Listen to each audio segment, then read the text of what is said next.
Hi, welcome to another episode of CEO Open Mic. Today we're hosting the guy who probably everybody knows.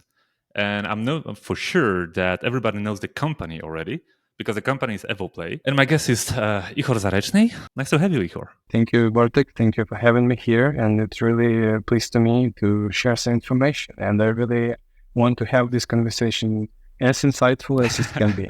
Glad to hear that.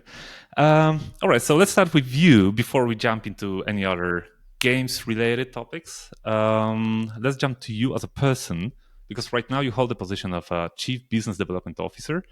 So I think that's the longest name of the position I've heard in a while.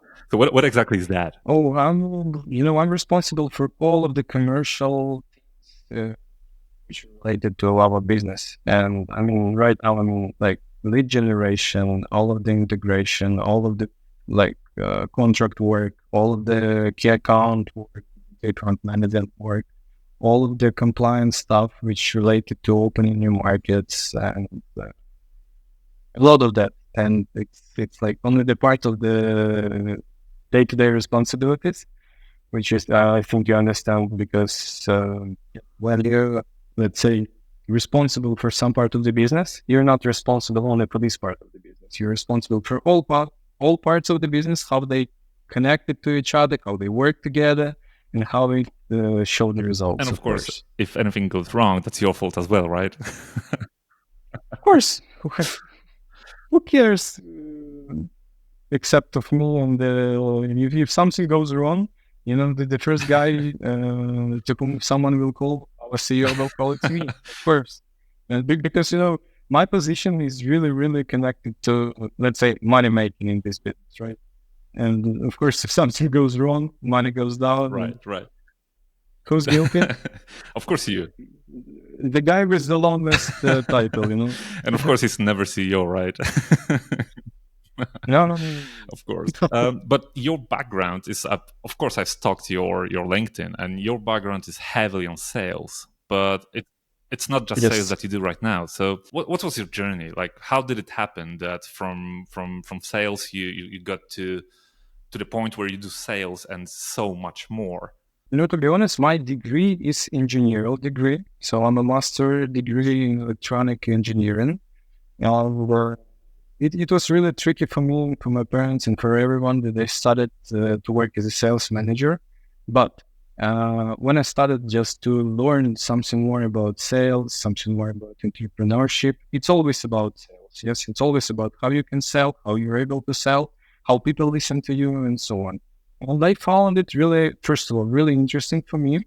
And secondly, of course, at the beginning of my journey, I didn't make a lot of money, but I knew that it's going to happen. It's going to happen in some period of time. And this is the, let's say, business position where you can be more connected to partner, more connected to business, more connected to money. And of course, everywhere where you connected more to money, you can make money for yourself.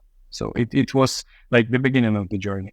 But right after I started to be a sales manager and not to sell something to people, but my philosophy of selling, it's only about making people, I don't like the word, make them happy and so on. I want to make them successful.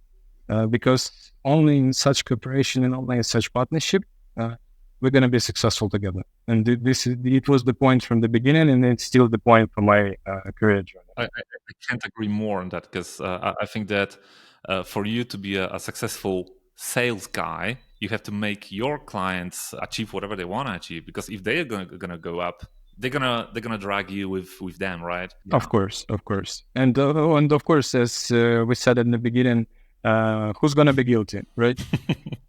Because you did something wrong, you didn't met their expectation or whatever. So we're doing our best here, and I did it before, just to make everything the best way as I can do. And it worked, and it still works, and I think, and I'm pretty sure that it will work in the future as well, because really interesting point that yesterday I had a conversation with my psychiatrist, and we talked about that I don't have this burnout inside only because I really deeply love what I'm doing right now. and of what I did before. But it sounded that you have a problem. I mean, a little problem with work-life balance. Is it more like a work-work balance?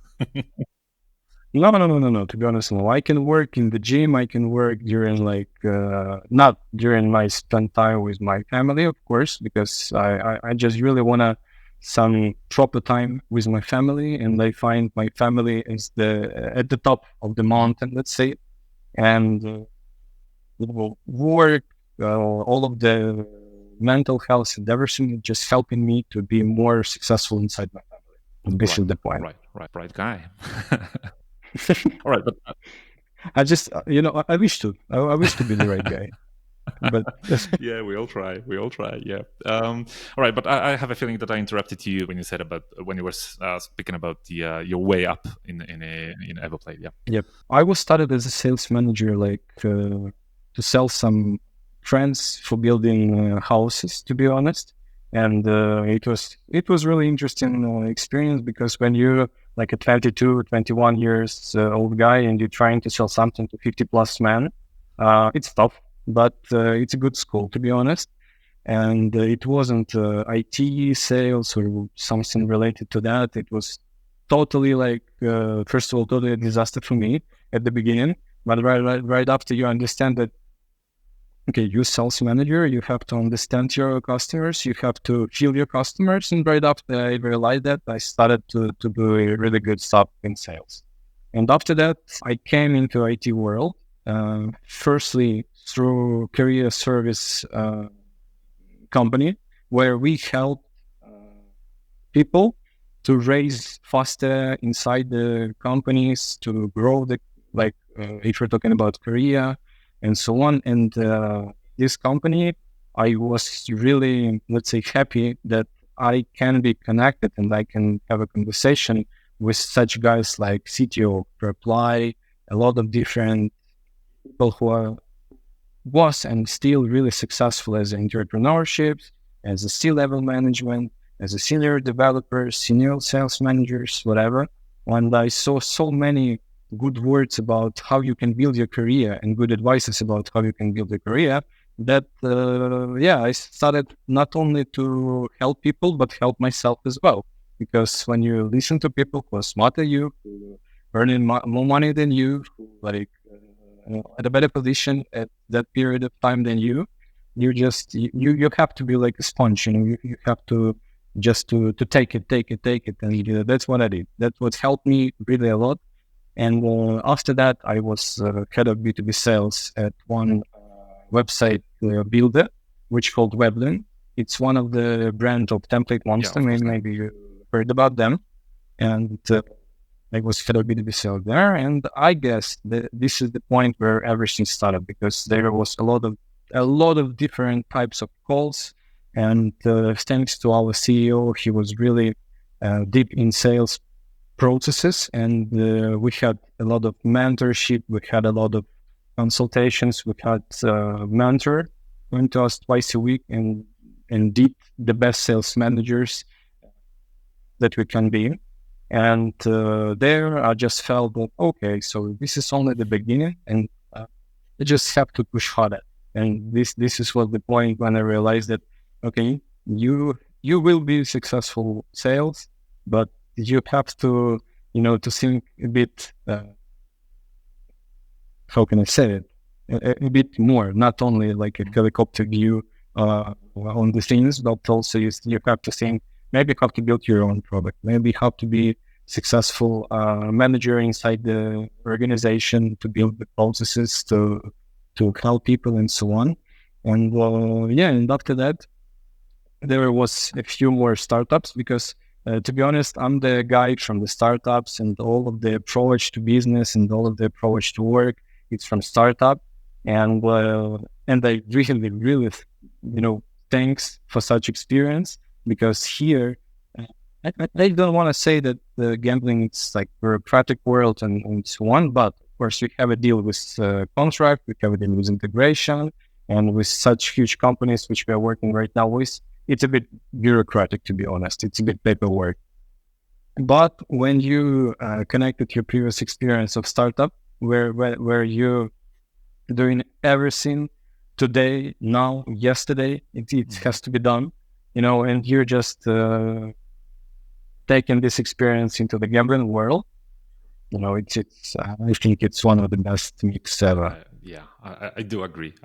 But what happened that you got into iGaming business, and then how Yep. did your personal journey in EvoPlay, how it looked like? I came as a business development manager, but with a plan in my head, of course. I'm trying to use it always. I used to have a plan, and after that, it was of course prohibition period, which you closed not in 3 months but in 2 months, and I saw that okay, this is gonna be a really interesting journey. And once I saw how the people react, how the industry reacts to our games, I understood that okay, this product is good as well. So it's a good place to grow. It's a good product to sell, and it's a good people to be around with. And I had a mentor. To be honest, I can't. I always having a mentor in some period of time. Right now, he's one of the closest friends of mine, and he was a mentor when I just began to work at EvoPlay. It was our previous commercial officer, Vladimir Malakchi, and I'm really grateful to him as well because he helped me a lot. He still helps me journey. So in like 6 months or 4 or 3 months, 6 months, I came to the position of head of sales, and there I started to build the processes around the sales. I started to build the lead generation processes as well, try to connect it and to speed up the legal processes because it was like one period of time. For instance, for closing the contract, it was around 120, 200 days. And it's, to be honest, it's a bit long because you can't plan your pipeline with such a long-term contracts where it was a really good project for me because I deduct this amount of days to 60, 70 days. It was great because right after that, we can plan our sales. And right after that, we did a quarterly planning for sales, annual planning for sales. And it was not only like really growth point for us, but it was also growth point for the whole organization because with such planning, you can have planning not only for sales department, but also for key account management department. So we built a key account management around such a strategy, and they know how many partners they will get at the end of the quarter. We know how many partners we have to have at the end of the quarter. And from this point, it was like, as a head of sales, I can just smile because it was really great experience. We complete 7 or 8 quarters, which is really great result.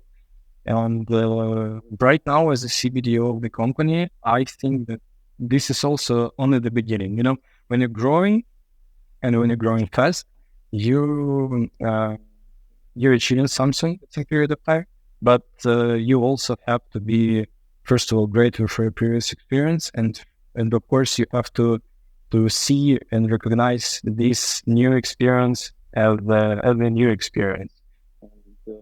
Some people I know in some companies, because there were friends of mine, they thinking that when you're coming into C-level position, you can rest.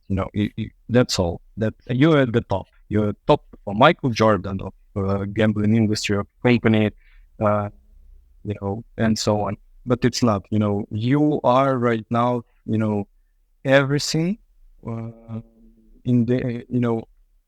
You are right now the man who is going to be the man to whom everyone will call, everyone will write, everyone will wait to solve some problem and so on. And of course, you are aware of all of the problems that companies have right now. You have some gray hairs and so on, but I find it really, really thrilled, and I really enjoy the place where I'm right now. Of course, because of the people. First of all, because of the people. And secondly, because of the industry where I'm right now. Because right after I came into iGaming world, and to be honest, EvoPlay is the first company in my iGaming history. But the learning process was so deep and the learning process was so fast that I think it's not almost 3 years right now; it's almost 5 or 6 years right now. Of my from my perspective review. I want to come back to the part where you mentioned planning and mentioned being able to actually foresee what will happen in like whatever 2-3 quarters from now. Do you still work in that manner, or did you change something? Works, no, never. The planning is like the strategy and tactic. It's like one of the best thing that can be in the business. And if business doesn't have it, or like doesn't believe in planning, or I don't think that this business is gonna be successful in long term, right? But of course, in like 1 year, you can have no plan, you can have no strategy, whatever. If you're a new company, but if you're talking about long term working, long term business, you have to have plan, you have to have strategy, you have to have some retrospective view of things that you did before and so on, because business is only about problems, and it's not problems. Sorry, it's about mistakes and experiments that you take in. And if you will not check the result of all of the experiments that you're doing, you will just broke the machine. You will just you will see nothing. But frankly speaking, You will just do and yeah, fall. and what surprises me is that a lot of people that I talk to who are either founders of the business, quite often very successful, other people which are on the C-level positions, they don't plan. They don't have a strategy. They don't divide the work into quarters, months. They don't calculate. Let's try to give them some advice now. So would you be able to say, like, of course in a very short way, because that's a theory you could talk and talk and talk about for like 5 hours straight, but how do you do it? Like, okay, the day comes and you want to plan 2024, so what do you do? How does it look like? So first of all, you have to check your previous results. So based on the previous results, I mean, of 2023, you're gonna think how big you want to be at the end of 2024. Then this is like the most easiest part. Right after that, you have to understand how you achieve these results of 2023. Yeah. So what the actions did you do? What the partnerships did you sign? What new games did you presented to the gaming world, and what the games worked for audience? And after that, you have to separate your planning into annual planning, into quarter planning, and I think it's more than enough, because in our gaming world, it's to be honest, a bit from my perspective here, it's not right to plan monthly, because it's really short period of time. It's really short period of time for signing a contract, for making integration, for going live, for making a good game, and so on. So we plan in annually and quarterly, and of course we have a long-term plan like for 5 years. So it's not there bigger. And after that, where you have retrospective view of 2023, you can plan for 2024 for the whole year, and divide it for not separate, because it's a bit roller coaster world, but of course with some growth till the end of the year, you can plan each quarter. And if you're talking about planning, you're talking not only about sales planning, we're talking about sales planning, money planning, and product planning. How many, if you're talking about selling, how many partners do we have to bring into the business? If you're talking about money, how much money do they have to make together with us, with our content?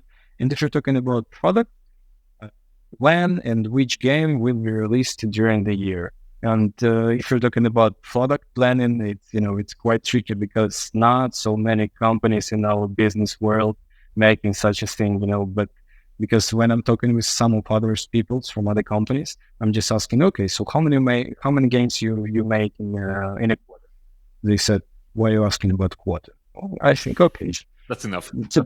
Finish the question. How are you?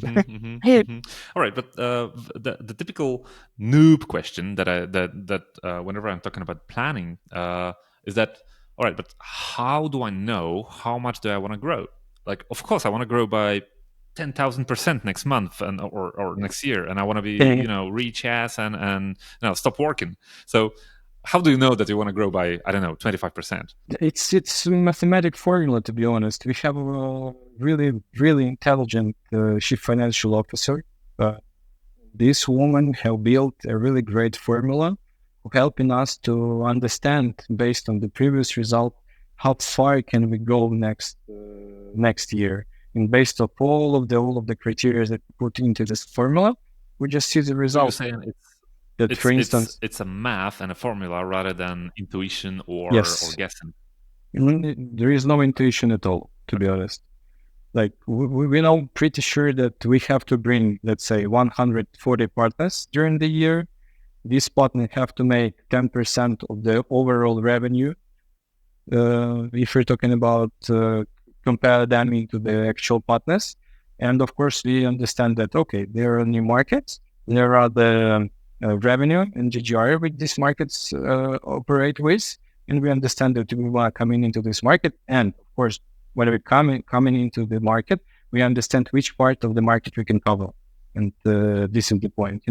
Based of a lot of analytics, we have a team of analytics inside the company, and they make a really good job and really great job, to be honest, just to give us the data which we really want to look at, just to understand how we grow, how fast we can grow, and what the result we can achieve in the at the end of the year. Because we're talking about year right now. Let's talk about data and let's talk about the research, because again, I have a feeling that quite often it's a pretty, well, everybody loves to talk about it, but I don't think people actually do it. I have a feeling that in sales, no matter what is the area of expertise, that could be iGaming, but that could be whatever. The definition of the understanding, the perception of the sales guy is that, all right, so you go, you sell, and you bring me money, and that's it. So how does it work with the research data? What do you actually research? First of all, it's different data that we take in. So first of all, we're taking data about new markets. We're taking data about who are in the markets and what the percentage they are taking from this market. And after that, we compare the games with our competitors' games, which working well on this market, and we're trying to understand what the mechanics do we need to put into the game just to be successful, first of all, as our competitors, and after that, how we can beat them. And based on this information, we build the, let's say, prediction for how many partners do we want from this market, and what games do we need to put into this market, and of course, how the key account managers have to work with some specific market, because, for some specific market, like Italian market, for instance, we're working for almost 2 years with Italian market, but only after we hired a manager with Italian who came to Italy and make a personal approach. They spend some time together, drink wine, eat carbonara, and so on. And only after that, the market started to give us back. And this is the whole point. You can always be to make projections based on data, but of course you cannot forget about personal approach, because most of all sales things is about personal approach. I'm talking about sales managers, both about sales managers and key account managers, because I think key account managers is just another sales strategy. So if you were to position yourself, do you more believe, what's more important? Is it creating a good relationship with the potential client, or is it having such a strong product created on such a strong research that even if the relationship with the client is bad, you're still gonna sell it? If you were to balance yourself, where would you put yourself? Good sales manager will not sell bad product, first of all, because a good sales manager will understand it from the beginning that, okay, this is some bad product for bad purposes, and it's not helping people, and it's not doing something good, and so on. It just it just be shit, and that's all. And it just stopped. But if you're talking about people who are really believing the product, and the product is good, the selling in this point, in this period of time, will be really easy. To sell good product is easy. You have to have strategy, you have to have some good organization around yourself, and you have to have some system which helps you to sell. That's all. But answering to your question, both are really, really necessary for success. If you don't have a good product, who is going to sell it? You can sell it, but in some period of time, customers will come back to you and say, okay, it doesn't work. We don't want to prolong it, and just, okay, try to sell it to someone else. And of course, what will be the motivation of the sales manager who have the customers which are coming back and saying such a things? No one, no one. And when you have both successful, and of course, the motivation of manager will raise up right after he or she will see that the product is really doing well. So they will have a motivation to sell it even better than it was before. Right. And you keep on saying that a good product will, of course, well, that's a truism, but it will support the salesperson. So coming back to the process of creating a game and the process of creating the product, how much of that process is good intuition, and how much of that process is mathematics? I mean, mathematics data. As I said, so first of all, we focus on data, but most of all right now, I'm talking right now about our company, and only about 11 of April of 2024. So we focus on feedback from our partners and players, of course. So we collect analytics on key metrics and analyze which games garner the most popularity.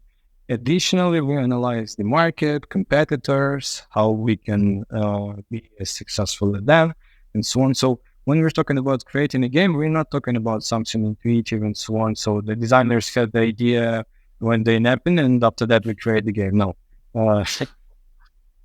we're taking data, we're taking the jurisdictions where we want to operate with such games, and we're just trying to build something which will work players among these jurisdictions. And it works really well, to be honest. But of course, you cannot forget about failures, because even with such a portfolio as EvoPlay has, 250 games with the different mechanics, with the different types of the games. Of course, we had the failures. We had a lot of failures. Most of the portfolio is a failure. But when you just find some game which is really, really good, you are going to go deeply into creating something around this game, maybe something more like a serial of the game and so on. And of course, we are always taking step into some experiments. So we have a department who are making experiments with new games. We're always trying to find new mechanics with attracting persons. When I'm talking about person, I'm talking about players and end user for our product. And of course, it's also planning, it's also strategy. It's really, really well planned and really, really data oriented and feedback oriented process. Let's talk about failures. I love talking about failures, because what you said so far means we are bulletproof. We Yep. We plan, we watch, we evolve. We are so perfect. I don't buy it, man. No. I'm not talking about perfect world. Tell me about your biggest failures in the last few years. My personal failures. Let's start with the company and then your personal. No, I'm joking. I will talk only about company fails, not my fails. Okay, so as you know, EvoPlay is built in 2017, and of course, as all of the companies that has a success, they had a failure before that, and so you can't have a success with no failures. It's not impossible, and we tried a lot with our content, of course. And when I'm talking about failures, it's mostly about content, because if we're talking about people, people are amazing in this organization. I love them all, to be honest, and they're doing really great job. But if you're talking about failures, let's get back to that part. Yes, please. we have started a journey as a company that want to push boundaries with cutting-edge technologies and blah, blah, blah, blah, blah, right?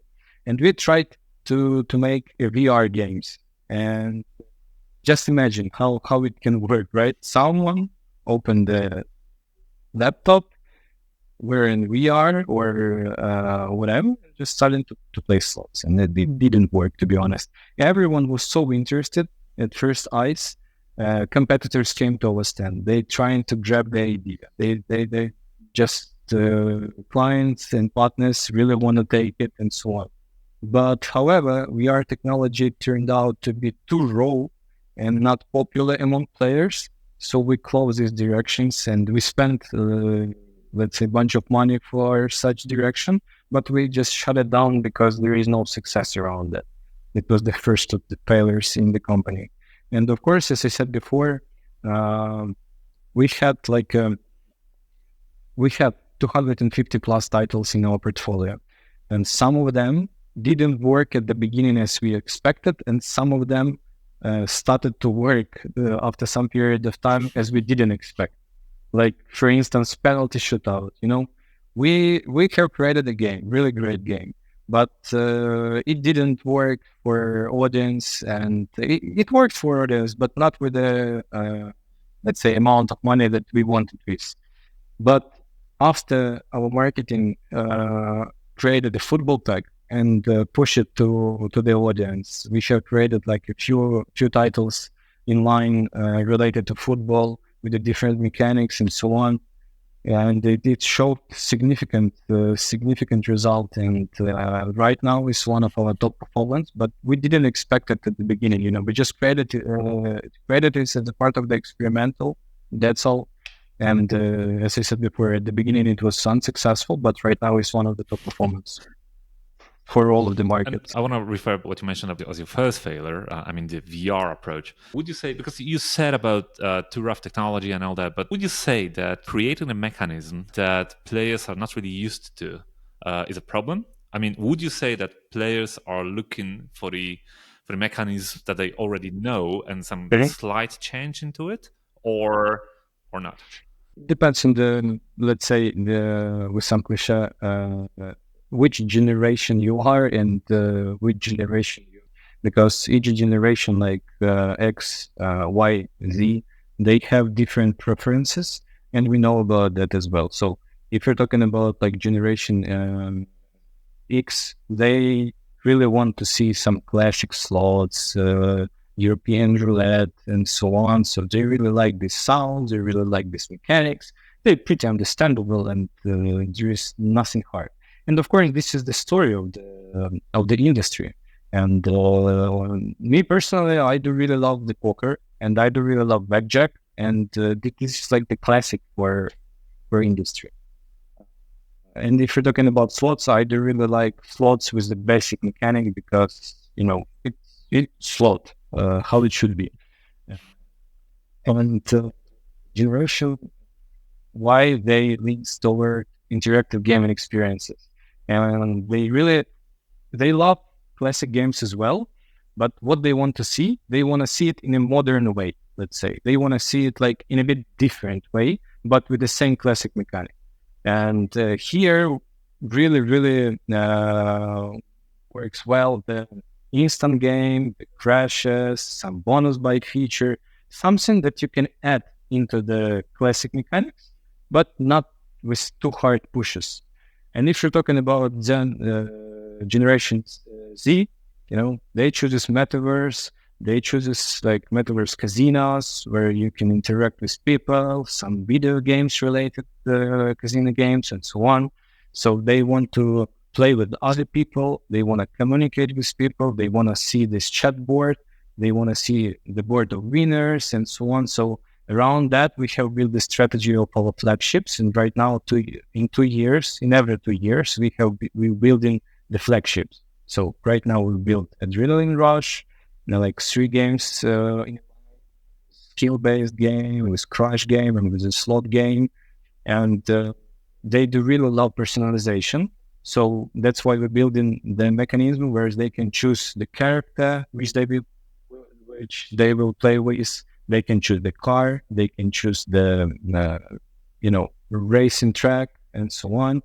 And which is really important thing, they can do it with a manual control. So they not just click spin and waiting for the result. They begin with AI, and AI is learning as well. And on the second race, AI will try to kick your ass, and it's really it's. You're gonna be inside this game. You will earn some things where you can upgrade your car, where you can upgrade your way of driving, and so on, and it will help you to win. And it works for such a generation. But of course, we understand that generation Y and generation Z right now is taking not the biggest part of the audience, and we're trying to separate the audiences. For that, we have created our sub-brand Slotopia with only classic games, with classic mechanics. And right now we have two brands, which is EvoPlay. And with EvoPlay, we taking part with creativity, with some new technologies, with some new design, with some new games, and so on. And with Slotopia, we're taking care about our classic players who really love classic games, classic slot, classic roulette, and so on. And it's really cool results. It shows really good results. You used the magical word AI before, and AI. Frankly speaking, I should be having a stopwatch with me and just count the seconds when the word AI appears on any interview that I'm taking. Do you use AI internally in a company in any way? What I can say, we're using that for helping us to create games faster. And of course, we're using that as a part of the mechanics in our new flagship Adrenaline Rush because it feels like competition for players where the AI model can learn during the spending in the game, and after that giving you a result as a competitor, as your competitor, and it's giving you a chance, and it's giving you an experience that you're beaten with not with the computer, but you're beaten with something more and something bigger, which also learning, which also want to beat you. And it's like raise your feeling up because we are all competitor, and we want to win. And if you will tell me that someone doesn't want, I will tell you that you're joking. Yep, gotcha. The rumors on the market are that you guys are planning to enter the lottery vertical. Is it official now, or shall we cut it? No, it's totally official, and it's totally predictable, and it was the part of the strategy from the last year. And as we discussed earlier, our main goal is to provide the best gaming experience to players with different preferences. And to achieve that, we're trying to diversify our portfolio. This is the point number one. So we're trying to diversify portfolio for classic, for lottery, let's say for bingo, for different generations and so on. But what we recently noticed that lottery market, first of all, it's a huge market. It's a market with a huge potential, and if you want to be a part of lottery market, and if you have a good product, you're gonna be successful for sure. But you have to be ready for some more bureaucratic world than we have in, let's say, classic gaming world where we are right now. Because with lottery, it's more working with monopoly, because most of the countries have their own monopoly. They're really connected to the diplomacy and so on, and you have to be prepared for such things. But if we're talking about numbers, so in 2028, by all of the analytics and so on, we will reach 23 billion of American dollars with 43 million of users of lottery market. And if we will just think about such numbers, it's really significant numbers. And if you will be inside this world with a good product and with a good people, you're gonna be successful. This is the point number two. The point number 3, in our team, we have, I can say that one of the best lottery manager in the industry, and he's doing really great job. He has really strong connections with all of the lottery monopolists worldwide, and we tried to show our product to them during ICE this year. What we see, they never seen such games as, for instance, Adrenaline Rush and other flagship games and so on and so on. But they really respect quality of the games. And for us, it was a signal. Okay, so we going into in the right direction, and we're gonna be really successful there. But with such market, you have to have a strategy. You have to have a plan, because it will really take some time to enter this market, and after that, of course, to race in this market, because a lot of people in lottery world, and I'm talking right now about players, they thinking about in a different way.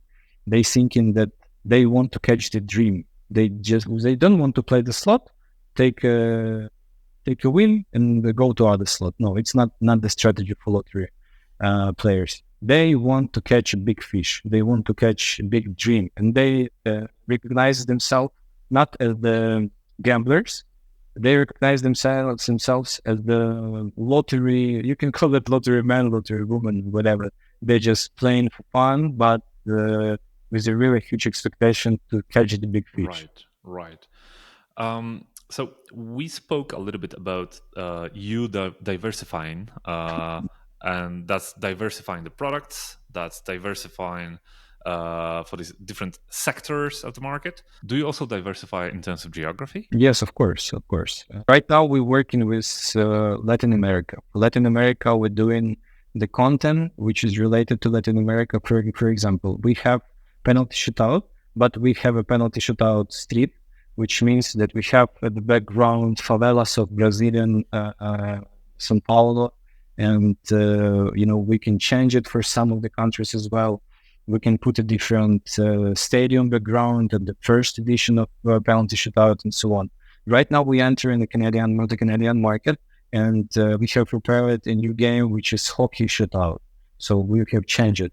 After that, after Canadian, we're going into the US market, and right now we're working around basketball, and after that, baseball themed games. And of course, for all of the markets, we are working with some unique proposition alone, because first of all, we value their interest as a players, and we understand what they're looking for, and we're trying to give it to them. This is the point, how you can enter one market where your games perform well. After that, you're going with the same proposition to another market, but they're totally different audience. Like totally, they even don't know English. Yeah, they don't want some hard design. They don't want some hard to understand rules, whatever.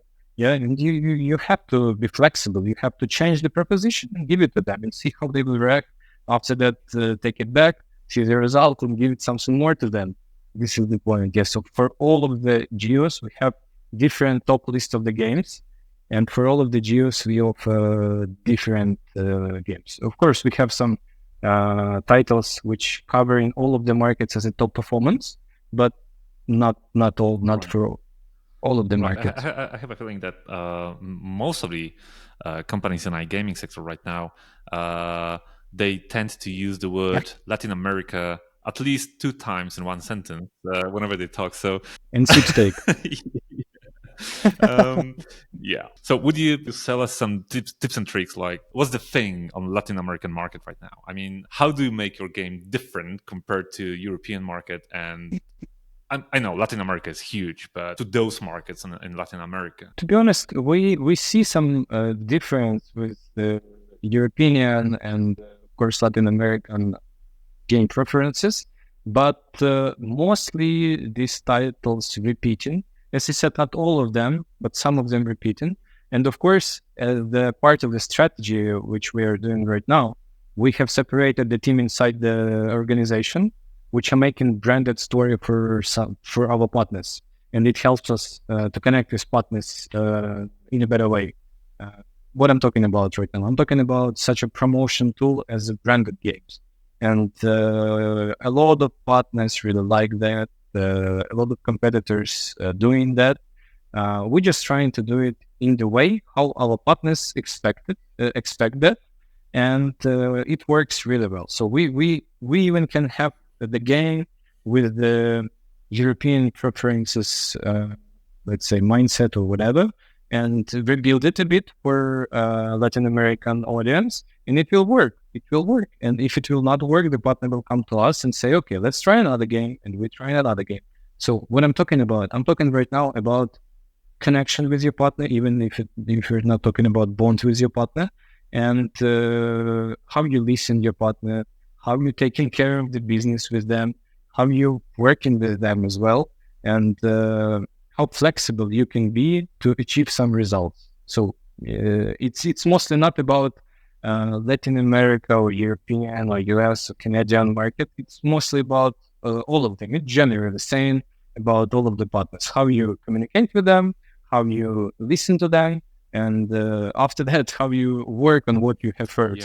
Yeah. Okay, so from your perspective, because you already entered Latin American market, so what's your take on that region for the coming years? I mean, do you have any indicators, challenges that you already have, or you think that will come in some time on those markets? Right now, we're talking about regulation part, and I'm really happy that the whole Latin America countries gonna be regulated, and they will have pretty transparent and pretty understandable rules for all of the all of the games. I mean, all of the players of the market. I'm talking right now about operators, platforms, providers, and so on. And it's gonna be great. And if you're talking about some, let's say,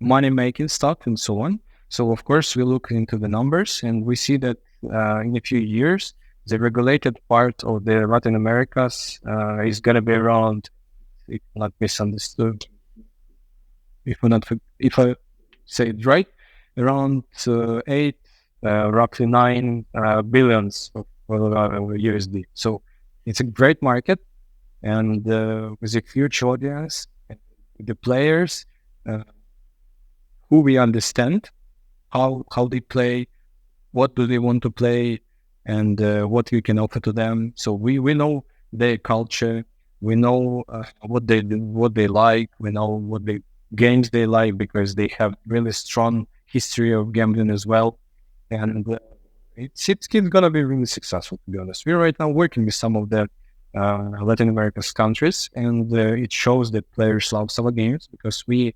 have really let's say culture oriented as well approach to develop the game. So it's gonna be really good. And of course we can't forget about relationship with the partners. So we have hired a manager with the Spanish and Portuguese language, and it helps us a lot, to be honest, because not all of the partners speak in English, to be honest, and it's a bit gap between how fast you can do something, but right after you realize it and right after you understand it, you will do everything that you can do just to fix this problem. As with the Italian market as well, you can't just enter the Italian market if you are, let's say, Ukrainian guy only with Ukrainian language and so on. Even if you have a great product, you have to understand market, you have to understand people first of all, and you have to understand how everything is going on in Italy, how the culture is in Italy. Because to be honest, before I came into I call it Italian vacation, because I came by myself to the Italy with one of my Italian partner who doesn't speak English, only Italian. He brings his daughter who studied in Italy but speaking English, and we just went through the Italy to all offices of our partners, came to dinners, and it shows that it works really great. After that, I have signed around 10 contracts with 10 top tier 1 partners in Italy, because It's not about that you come to their office and begging just to open our content on your website, because you will see the ADM, which is regulator, which are, let's say, slow in taking some in doing some stuff. Italians are really they're slow in doing some stuff, but they're doing it in their speed. Okay, so there is not a problem when you understand it. And for what they respect that you spend time to come to Italy, come to their office, sit with them and talk with them. That this is the case. When you understand that this is the part of the business, you will be successful as well. It works for everyone, of course, but in Italy, it has, this Italian sign, because they not only respect it, they love it. They don't understand how you can build the business without, let's say, touching each other. Like in Italy, they really looking into touching someone. That's true, and there's a theory that you can speak Italian not using any words, just. Yes, yeah. That's right. But yeah, all you just said, I could easily summarize it in just one word: be respectful. I mean, the business culture in every country is different, and you cannot expect. Yes. I think you said it. You cannot expect that you're going to create the best product in the world, and you're going to put it on your website, and people from all around the world will just buy it. You have to go there, but if you go there, be respectful and do your homework. Just learn how do they think. That's why we spent more than a month last year in the US. That's why we spent more than 2 weeks in Italy. That's why we're going into as many conferences, not just to hang out and party with someone and so on. No. We're going there just to build stronger relationship and to show partners how we respect them. That we just came 12 hours flight to Brazil, for instance, sitting with them in some rodizio place and so on. And we understand their culture. We really want to show them that we understand them and we respect them. And we really want to build successful business with them. Yeah, and when we started that episode, I said that probably everybody in the industry know you because I think you attend every single conference there is in a word. So, what are the next conferences that people could meet you? My next conference will be next summit in Malta in May, but you can meet my team in Zealand in a few weeks, I guess. No? Yeah, yes, in a few weeks. They're going to be there. Awesome. So, ladies and gentlemen, in today's episode, we had the word AI, which is not a surprise. We had the word... But only once. Yeah, it wasn't that bad. We had the word Latin America, which is also not really a surprise. But I would say the real sponsor of today's conversation was strategy. And no coincidence, it's all about maths and data and research, right? Totally right. I can tell even better because this is our strategy, Gotcha. All right, ladies and gentlemen, that was Ihor Zarechnyi from EvoPlay. Thank you. Thank you for having me here, Bartek. It was really a pleasure.